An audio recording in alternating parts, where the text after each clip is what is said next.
how'd you get here? Gone are the days where you had to play Sonic and the Secret Rings with the little dog shit Nintendo Wii paddle Wiimote thing.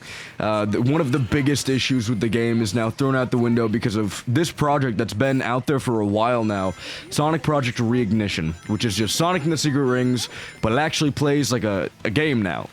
You know, it's not this weird tech demo thing that was on the Nintendo Wii. No, it actually plays like a functioning game on a controller that was meant to be held by people that aren't toddlers. So, I'm playing this on my DualShock 4. Feels great, looks great. Let's talk about all the things this does right. Literally everything. I haven't run into a single issue with this game that wasn't because, you know, I put it on my hard drive and it caused some fucking lag spikes and whatever. But overall it works so well. If you want to play Sonic and the Secret Rings, once this is done, once all the content is available, this will be the de facto way to do it. There will be no reason to go back and play Sonic and the Secret Rings on the Wii or on Dolphin.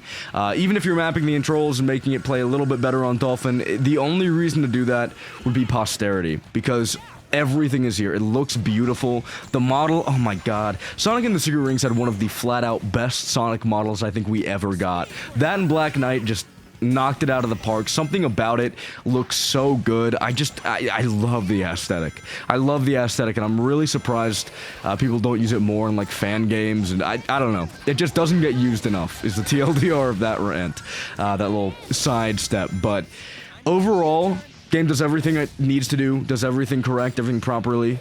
I think that a lot of the issues that were kind of part of Secret Rings aren't gone, because it still is very much designed like a game that expects you to be playing on a Wiimote, which means it's still very on rails. It still very much does not provide you a whole lot of player expression or player freedom. So even though this is the de facto way to play the game, and this is showing off what Sonic and the Secret Rings could have been like if it didn't play like you were playing it on a toaster.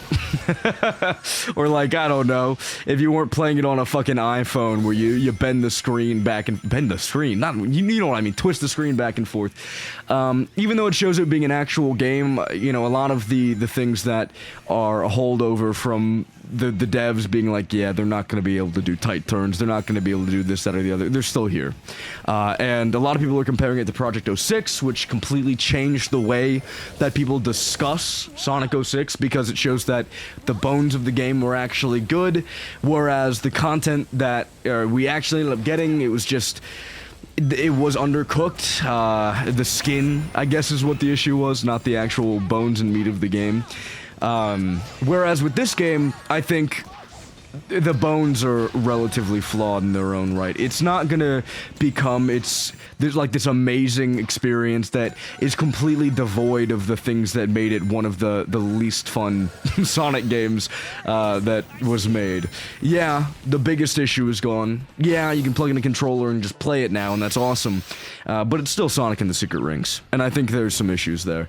There's ways that you can make these types of kind of on-rails levels fun for sure. Like, I'm still having a decent amount of fun here, and I think Black Knight definitely takes it to like a very noticeable extreme where you're kind of... Even though it's very linear, there's a lot more room for player expression with the combat, and there's just more going on there, is I think the massive takeaway. But, I don't know, it's fun. It's cute. I like what we have here. There's a reason that this is like the big game of Sage 2024, and everybody and their mother is talking about it, and Blue Vivacity and Sonic Overtime and whatever. Like, this was the first thing they uploaded from Sage 2024. This is the next big thing that I think the Sonic community will be talking about for a long time, and that's really cool to see. It's so cool to see, and all because some guy didn't want to put his controls in Dolphin or whatever. That's a story I keep hearing, so I'm gonna stick with it. Kind of like the George Washington fucking apple tree story or whatever. If you know about that. Deep cut reference to like elementary school for you US listeners. But yeah, we'll be talking about it for a long time, and it's really fucking cool to see that the game is just as beautiful as it is. And the progress has been relatively fast. I feel like not that long ago we got the Sand Oasis demo, and now we have a version of the game that has so many fucking... So it's Sand Oasis, it's Dinosaur Jungle, and a bunch of the game's missions are in this demo. I only show off the 2 main go for the goal stages, because I think that's the only stuff that is really super interesting to show off, because everything else is just taking the main levels and then shrinking them down a little bit and adding some weird miscellaneous platforming challenges that, you know, aren't that great. I don't feel, based on what I've played, it's just, it feels much like you're tackling all of them in the very same way, and I feel like it doesn't really change the gameplay style that much, but a lot of content's being added in such a short amount of time. I feel like it's only been a few months since the initial drop of Project Reignition. Now, I could be wrong on that. There's always the chance I'm completely fucking misremembering every single aspect of this game's initial release, but this is the first time I'm playing it, so this is the only time I've clocked it, really, in my mind. I actually really like Dinosaur Jungle. I think Sand Oasis is fine. It's definitely the level in the game that stands out, I think, the most with people, because it's probably the only level they played and remembered. Because that's as soon as they took the game and threw it out the fucking window and never touched it again. But Dinosaur Jungle, especially when I was a kid, this section right here has always stuck out to me as so cool. Like, you can jump over that, and if you're actually good and not like me, you can completely avoid the tail there. And then you can just jump up here, chill out, backdash. Like, in 2D, very confined sections like this, it is very evident how well the system could work if the level design, I feel like, took a little bit more use of it rather than just kind of, I don't know, going for spectacle.